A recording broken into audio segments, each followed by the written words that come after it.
In the previous class, we have discussed about the monerans' economic importance, and in this class, we are going to learn about the mycoplasmas, viruses, viroids, prions, and the lichens. So, coming to the mycoplasmas, these are smallest of all the bacteria, and they do not have cell wall-less organisms, and these are mostly pathogenic. That means they cause diseases. So these are also called as PPLO-like organisms, pneumonia-like organisms,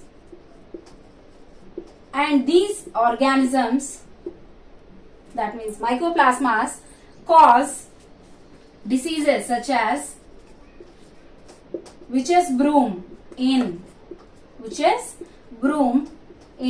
plants, and pleuropneumonia in animals,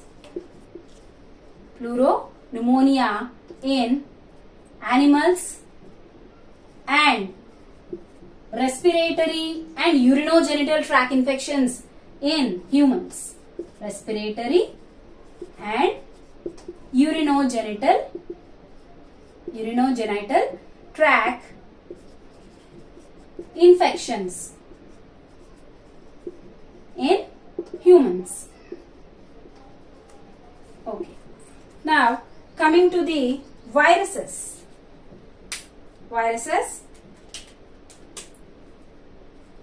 The viruses, or the term virus is derived from the word venom, and it is given by the scientist Louis Pasteur and Ivanovsky, who found the viruses smaller than bacteria,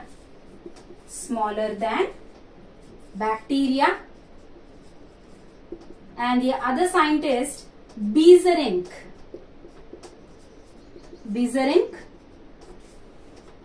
he isolated he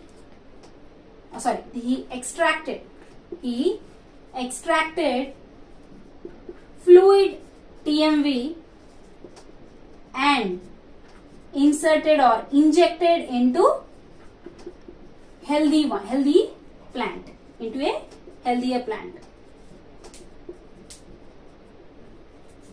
And another scientist, Stanley,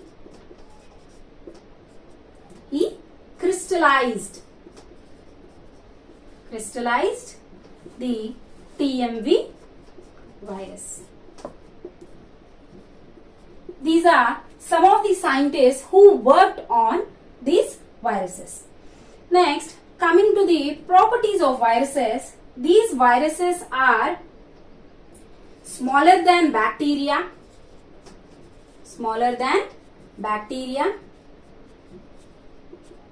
and these are non-cellular organisms. They do not have any cellular structure,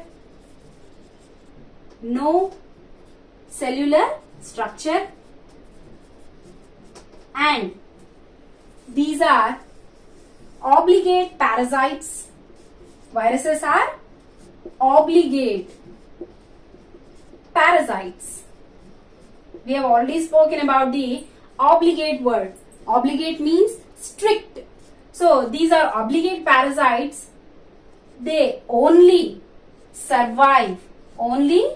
can survive in live host cell.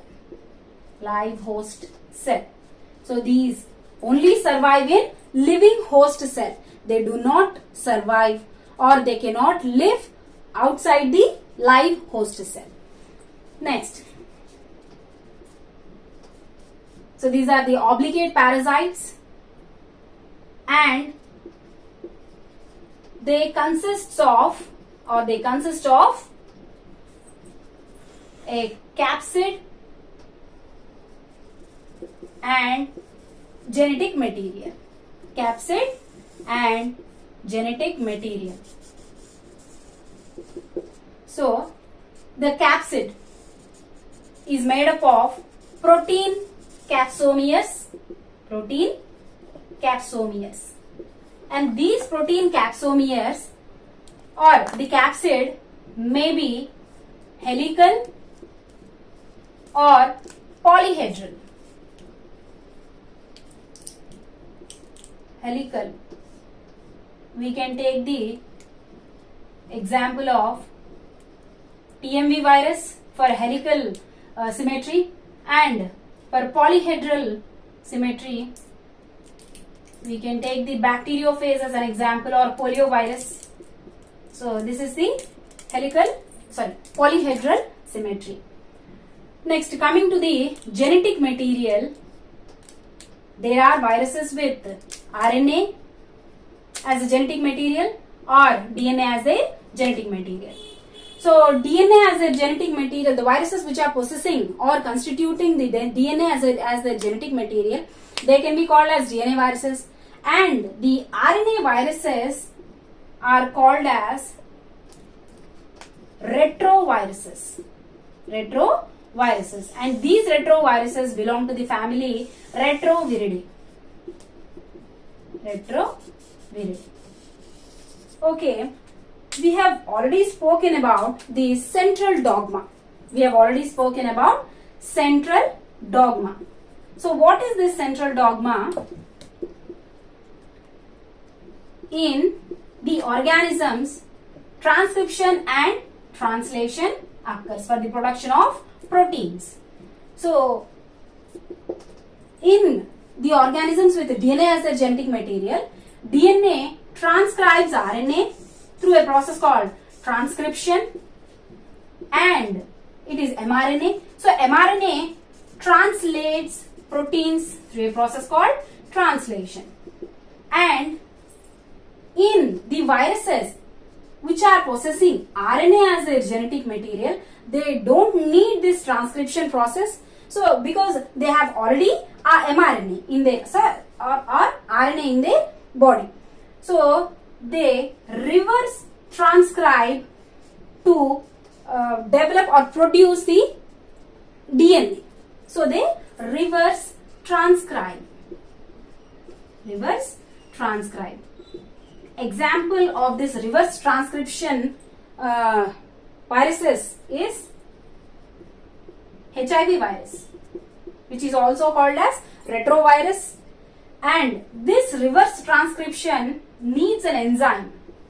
So this enzyme is, or they possess this enzyme called reverse transcriptase.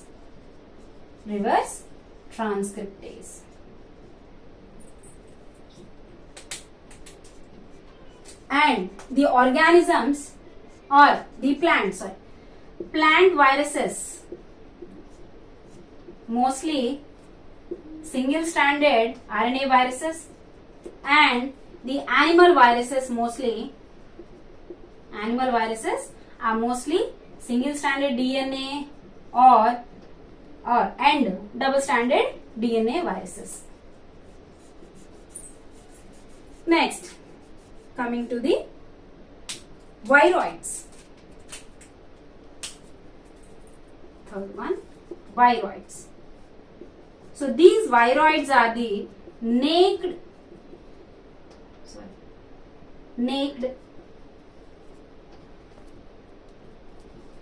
genetic material. It is a single-stranded RNA molecule. It causes diseases in plants, and it is discovered by Tivo Diner. Next, coming to the prions.